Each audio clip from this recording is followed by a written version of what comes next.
নমস্কার, মানি মেকিং মাইলেজে আমাদের সকলের যাত্রা অব্যাহত থাকুক এই আশা নিয়ে আজকের ভিডিও শুরু করছি। গত বৃহস্পতিবার নিফটি ডেইলি টাইম ফ্রেমে একটা আরএসআই এর ডাইভারজেন্সের কথা বলেছিলাম আর প্রেডিকশন অনুসারে একটা ফলও দেখেছিলাম। কিছুটা ভারত পাক টেনশনের জন্য, কিছুটা মার্কেটের ওভার ভ্যালুয়েশনের জন্য, আর কিছুটা ব্যাংক নিফটি ও ফিন নিফটির জন্য। ব্যাংক নিফটি ও ফিন নিফটি যেভাবে বেড়েছে তাতে একটা প্রফিট বুকিং তো এক্সপেক্টেড ছিল। ইত্যাদি নানা কারণে নিফটিতেও আমরা একটা প্রফিট বুকিং দেখতে পেয়েছি। হয়তো আগামী সপ্তাহেও এরই কিছুটা কন্টিনিউশন দেখা দিতে পারে, বা নিফটি এই জায়গায় একটা কনসলিডেশনও থাকতে পারে।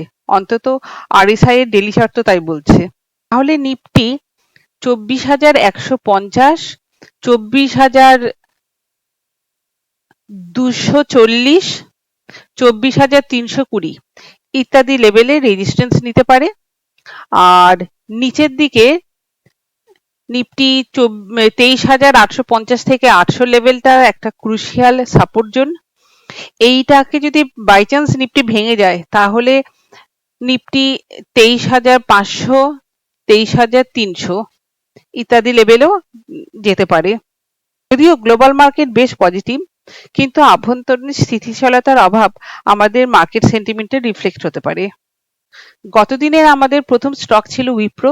উইপ্রোকে আমরা 245 লেভেলে সেল করেছিলাম এবং আমাদের প্রথম এন্ট্রি ছিল 229.50। সেই জায়গাটাতে আমরা বাইও করে নিয়েছিলাম। তার মানে উইপ্রোতে আমাদের শর্ট করে একটা ভালো প্রফিট হয়েছিল। এর পরের স্টক ছিল গ্ল্যান্ড ফার্মা। গ্ল্যান্ড ফার্মাতে আমাদের প্রথম এন্ট্রি ছিল 1462-তে, সেটা হয়ে গেছিল। পরের এন্ট্রি ছিল 1442, সেটাও হয়ে গিয়েছিল। আমরা স্টক দুটো এন্ট্রি হয়ে যাওয়ার পরে স্টকটাকে এখন হোল্ড করছি, যেহেতু স্টপ লস হিট করেনি। আগামী দিনে আমরা 1470 থেকে 1465 মধ্যে, যেটা 1442 এন্ট্রি নিয়েছি, সেই কোয়ান্টিটিটাকে স্কোয়ার আপ করার চেষ্টা করব। আর 1462-তে যে এন্ট্রিটা নিয়েছিলাম কোয়ান্টিটিটার, সেটাকে হোল্ড করব। একটা পজিশনকে আমরা স্কোয়ার আপ করে অন্যটাকে হোল্ড করব। এর সাথে সাথে অন্যটার অ্যাভারেজ বাইংও খানিকটা কমে আসবে।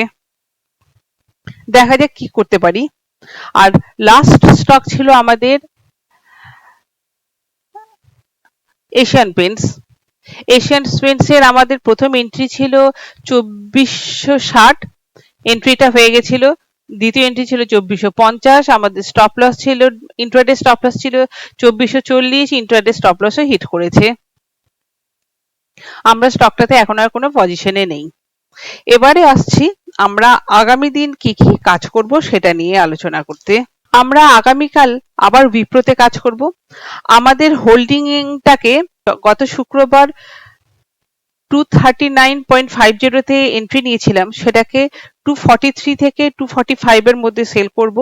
নতুন এন্ট্রি নেব 236.20, 235.20 এবং 233.5 এ। স্টপ লস দেব 232 এর নিচে।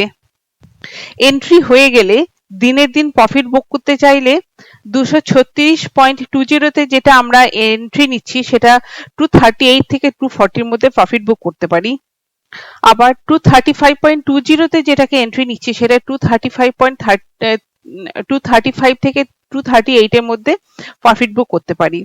আর 233.50-তে যেটা এন্ট্রি হবে, যদি এন্ট্রিটা হয়, সেটাকে আমরা লঙ্গার প্রফিটের জন্য হোল্ড করতে পারি, কিন্তু ইন্ট্রাডে টার্গেট হিসাবে 236.20 থেকে 238 এই লেভেলে প্রফিট বুকও করে নিতে পারি।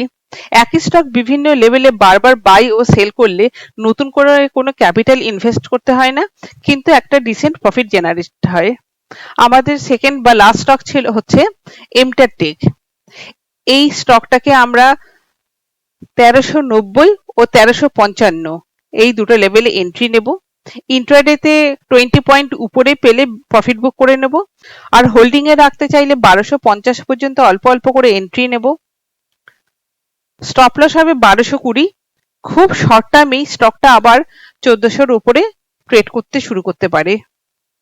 ইন্ট্রাডের জন্য নিফটির 23,850 থেকে 800 লেভেলটা খুবই ইম্পর্টেন্ট।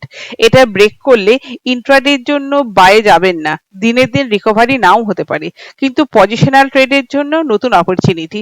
যাই হোক, আগামী দিনে আপনাদের জার্নি শুভ হোক এই আশা নিয়ে এখন শেষ করছি। Thank you.